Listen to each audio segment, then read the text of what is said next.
Hey gang, I just figured I'd talk a little bit about the design decisions and thoughts behind this marble track I built, Dune Canyon Stadium. I think it's one of the better tracks I've done, even though it is only the second one I've done after Forest Raceway, which is the last video I put out, and some of that is down to the original design, and some of that is down to the changes that I've made over the years since it came out.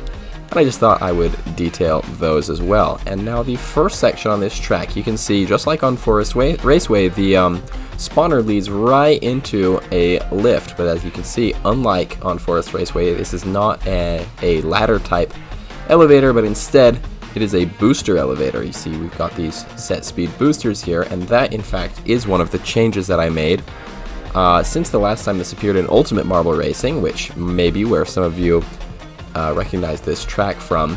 Since then, I have made several changes. This is kind of the 2.0 version, and the main one is going to be that I replaced all of the ladders with these booster elevators. And you can see, like Payback just did right there, it's a lot easier to go up the elevator, a lot faster and less boring, and also less of a chance for marbles to try and get on the elevator, and it takes forever and they keep getting stuck. They pass each other. That's been quite frustrating for some people in particular. Anyway, we launch right into this jump here, which is always a exciting element of a track, even if perhaps it doesn't lead to a lot of passing, especially going through the fire there. I think that's pretty sick. That is kind of down to a lot of the theming of this track, which is around extreme sports and that kind of thing in the desert and stuff. This was somewhat inspired by mountain bike races that I've done before. That was something I did in high school when I built this track. And so this is inspired by some of those mountain bike courses a little bit, but more so by BMX and just general extreme sports. You can see on this jump that marbles keep bouncing on this invisible track right here. That was how I kept the jump, safe, and I didn't want marbles to DNF too often. And we come around this turn here, and this was another one of the changes I made, I believe. No, that's not quite right. Okay, never mind. That is not one of the changes. Instead, yeah, we've got this turn that leads into this bump section. I wonder if we're going to have any marbles come around here. Maybe not. But yeah, we've got these bumps which are very quickly boosted, a little bit exciting. It's very possible to pass here, but the most consequential part of the track are these giant funnels, and I'll show this one up here because that's where the marbles are, but there's two of them in a row. And this is kind of the most important part of the track. This is where the biggest gaps between marbles tend to form. Definitely, that tends to be the case for funnels, especially these ones which are just at the normal proportions. Oftentimes when I don't want the funnels to be quite so consequential, I will take them and scale them vertically, just so the marbles drain out of them quicker. But as you can see, I did not do that here, and so these tend to be a major thing that decides the outcome of the whole race. But that is not, in fact, the whole thing, because we come up one more lift, and there is a little shortcut here, or two shortcuts in fact, where you can go off this little jump and skip over parts of the track. I guess Payback's not going to do it, but maybe someone else will, or he'll go on the second shortcut. There's kind of some interesting bouncing across these different turns of the track, which is exciting, and that's why we have this catching section here. It's pretty uncommon for marbles to fall into it, but it is definitely possible still. So, trying to avoid DNFs, but there is a pretty severe punishment. You have to go up the elevator to get back on the track. And then we also come into this section, which is a little bit of an obstacle board, a little bit of a plinko board type action.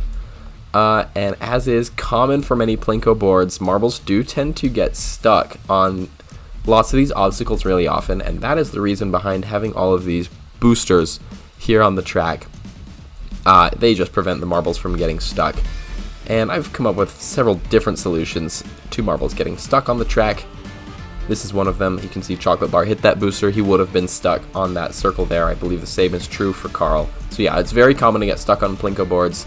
This is my solution for this one, but I have other ones for other tracks. And then we come up here into the final funnel. This one is still a spot where marbles can pass each other right before the finish line, but not quite as consequential as those two big ones earlier. And now, I don't actually remember where they are, but I do believe I added some catch-up shortcuts to the track somewhere. I could be wrong.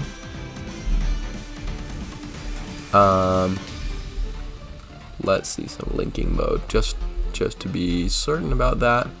I guess maybe not. Okay, gotcha. That might have been a different track I was thinking of. The other changes to the track were visual since the last version. I added this little decoration with the fire and the checkered flag kind of in the middle, a bit of a race day vibe, and also lots of these wooden supports. I think a track tends to look a lot better with supports. I don't go as crazy with them as some creators do, but I do like to have the track supported at least somewhat going on here. And that's for sure. Let's try deleting these marbles and we can run a lap of the race just so you can see some of the concepts I've been talking about here. Looks like Payback is starting in the lead once again. I might not have scrambled the starting positions, but anyway, we've got, coming over the jump. Haley's coming into the lead. There's a small jump over there that I neglected to mention. That's just to be a little bit exciting.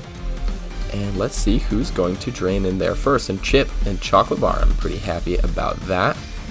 And looks like Chip's got a very good angle, probably going to drop into that hole on the third orbit. We'll see what's going to happen. Yeah, there he goes. With this gravity pipe, yeah, you can see there's a little bit of jank where marbles can go in and out of it a couple times. It also leads to a lot of variability. You can see Chip is totally breaking away. I think there's no way he loses this, just like in the Forest Raceway. But anyway, there's a lot of different angles you can come out of this tube in, and so we might not see it this time, but there is a chance that you can drop into that hole on your first go, which is very exciting. Anyway, yeah, Chip's making it out of the Plinko board. Submarine just took the shortcut to get ahead of Payback. We'll see if he takes the second shortcut, which is quite possible. And yes, it looks like that happened. Lovely, lovely. Maybe Submarine has a chance to get ahead of Chocolate Bar, maybe in that final funnel, but perhaps not, as it looks like the pace is not super great. And yes, Chip does clinch that lead for first place. Submarine gets ahead of Chocolate Bar through the funnel. And we're kind of rounding out the rest of the pack. Metal is kind of fairly far back here. This track is not very catch-up mechanism heavy, as some of my more recent tracks are, but I think it's still pretty exciting. And there are lots of unique features the marbles can go on, and I think it has a unique aesthetic as well, with the super saturated orange, the complementary color of the cyan here, as well as some of the wood and rock and metal just being some more natural material colors. It looks like, what's up with Snowball? Snowball is in fact stuck here on the Plinko board. That is unfortunate. That's unfortunate. But yeah, I think Mattel had about a 45-second gap after just one lap from first place. So, you know, I try to keep the pack a little closer than that on newer tracks, but there's still some benefit to having it be like this.